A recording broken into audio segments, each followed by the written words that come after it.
Hello students, today's new chapter in ethics in accountancy. ये आपका chapter 16 है, ethics in accountancy. सबसे पहले हम एथिक्स का वर्ड जानने की कोशिश करेंगे कि एथिक्स का मीन होता क्या है। The word ethics is derived from the Greek word ethos, which means character, ideals and way of life. Ethics जो वर्ड है हमारा ग्रीक वर्ड एथोस से मिलकर बना है, जिसका मतलब होता है character, idols and way of life. Ethics में be defined as the study of human behaviour. Ethics जो है उसको हम as a study of human behaviour की तरफ से भी डिफाइन कर सकते हैं। Ethics constitute a set of principles और rules for governing human behaviour. They define what is right and what is wrong from moral point of view. In other words, it provides guidelines regarding what should be done, what is right and what should be avoided, what is wrong. Ethics क्या होता है? ये हमारे moral point of view होते हैं जो कि हमें सिखाते हैं कि क्या सही है और क्या गलत।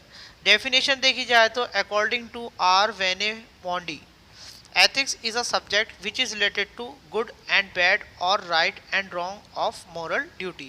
जो हमारी moral duty है, जो हमें सिखाती है कि क्या गलत है और क्या सही है, वो हमारे क्या होते हैं? ethics होते हैं। According to Paul and Elder, ethics is a group of concepts and principles which tell us which behavior will help or hurt the organism. ethics क्या है? is a group of concept and principle.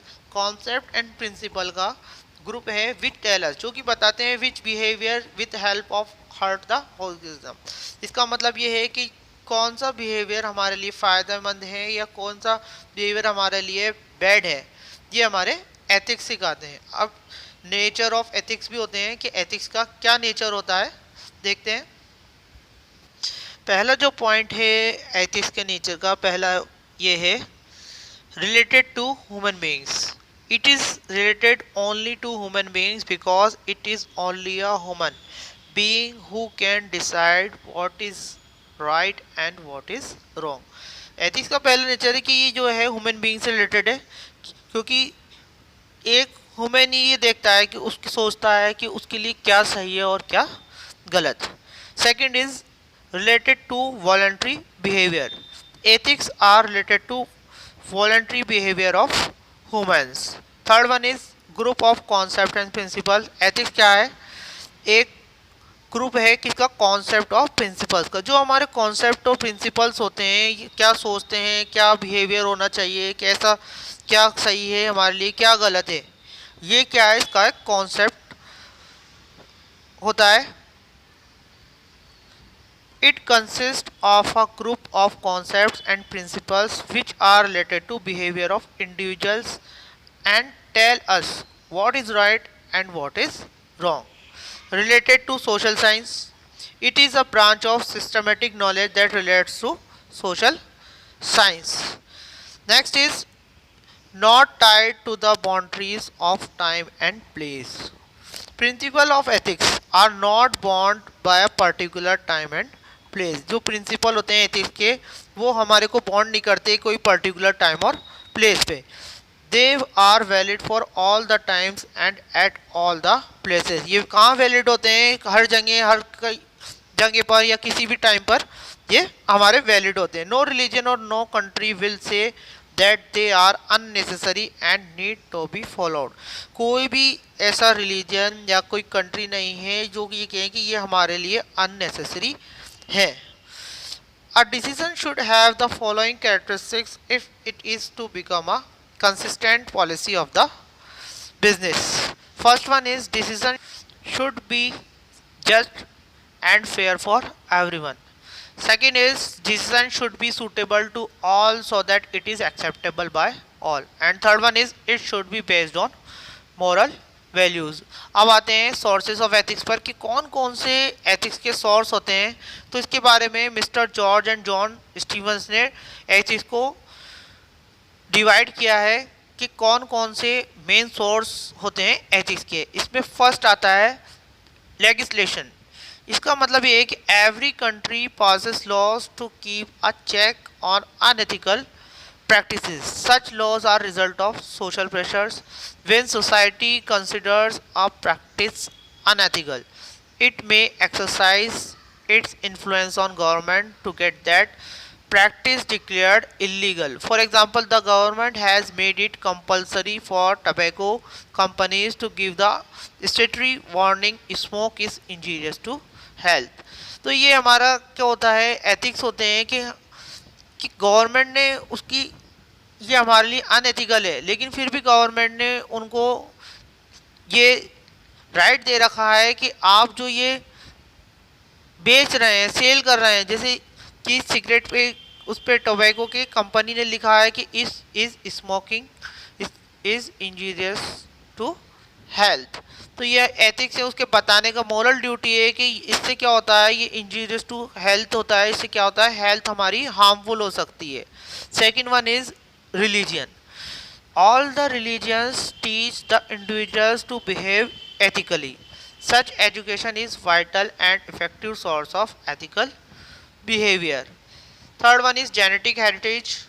Biologists have found such evidence in their research that explains that ethical values in a human being can be a genetic higher. कुछ biologist मानते हैं कि जो ethics होते हैं वो genetic होते हैं, कि जन्म से ही आते हैं किसी वुमेन में। Fourth one is philosophical theories. From the ancient times philosophers have developed many theories which are related to the duties of a person towards society and his way of life. Such theories are always based on ethical behaviors. Fifth one is code of conduct. Code of conduct क्या होता है कि हमारा क्या behaviour होता है, इसको अपन ने 3 ग्रुप्स में बांटा है। पहला है code of conduct of company. Company के लिए क्या कोड ऑफ कंडक्ट होने चाहिए एथिक्स के लिए। Top management of a company often determine the principles to be followed by entire organisation. They are in the form of written documents and are term is code. The code normally covers the areas like adherence to laws, honesty, fair business practices, etc. तो एक company के लिए क्या code of conduct होना चाहिए कि उन्हें अपना बिजनेस अकॉर्डिंग टू लॉ रखना चाहिए, ऑनेस्ट होना चाहिए और फेयर होना चाहिए। सेकेंड है policies of the company. Company की क्या पॉलिसीज होनी चाहिए। These are related to redressal of customers grievance policies regarding gifts etc. Such policies provide protection from unethical behaviors. कि कंपनी की पॉलिसी ऐसी होनी चाहिए कि जो हमारे कस्टमर, कंपनी के जो कस्टमर्स हैं उनके जो राइट्स हैं उनको हम प्रोटेक्ट कर सकें। Third one is professional codes of conduct. Professional code of conduct का मतलब ये है कि जो हमारा चार्टर्ड अकाउंटेंट ऑफ इंडिया है, बार काउंसिल ऑफ इंडिया एटेक्सा have frame code of conduct from their members which ensure their ethical behaviour. कि हमारे जो चार्टर्ड अकाउंटेंट हैं, जो हमारे लॉयर्स हैं, उनके लिए क्या है अलग अलग इंस्टीट्यूट बना रखे हैं कि उनका जो बिहेवियर किस तरीके का होना चाहिए, वो एथिकल लॉज ये बताते हैं। 6 पॉइंट है customs. There are many cultural rules, customs and norms which regulate the behaviour from one generation to another. जो कल्चरल रूल्स होते हैं ये हमें बताते हैं कि हमारे एथिकल जो हमारा बिहेवियर है वो एक जनरेशन से दूसरी जनरेशन को एक राइट वे में जाए। अब एथिक्स और प्रोफेशनल अकाउंट्स का क्या रिलेशन है, हम ये देखते हैं कि एथिक्स जो है वो एक प्रोफेशनल अकाउंटेंट के लिए कैसे इम्पोर्टेंट है, या फिर एक प्रोफेशनल अकाउंटिंग जो है वो अपने मॉरल वैल्यूज़ को सोसाइटी में किस तरीके से रखता है, ये बहुत इम्पोर्टेंट हो जाता है। जैसे कि एक जो गवर्नमेंट है या लैंडर्स है या इन्वेस्टर्स हैं, एक प्रोफेशनल अकाउंटेंट से क्या होप रखते हैं, क्योंकि सारी जो इन्फॉर्मेशन है वो इन्हें मिलेगी। अगर इन्फॉर्मेशन सही तरीके से नहीं मिलेगी तो ये अपने काम को सही तरीके से नहीं कर सकते। तो क्या होता है, these parties expect from them high quality of financial reporting, effective financial management and suitable advice in taxation matters. Professional accountants are expected to provide their best services to the society which is based on ethics. Professional bodies of accountants such as American Institute of Chartered Public Accountant, Institute of Chartered Accountant of India, etc. have framed detailed code of conduct from their members to ensure their high ethical behaviour. जो भी हमारे जो American institute of chartered certified public accountants हैं या फिर institute of chartered accountant of India है, इन्होंने एक फ्रेम डिटेल दे रखी है कि जो इनका कोड ऑफ कंडक्ट मतलब जो इनका बिहेवियर है अपने मेंबर्स के लिए, सोसाइटी के लिए या फिर कंपनी के लिए, वो क्या होना चाहिए, हाई एथिकल बिहेवियर, मतलब वो ऑनेस्ट होना चाहिए, गुड आइडल होना चाहिए और जो फर्म, सोसाइटी, कंपनी को एक फ़ायदा, प्रॉफिटेबल पहुंचाने वाला होना चाहिए।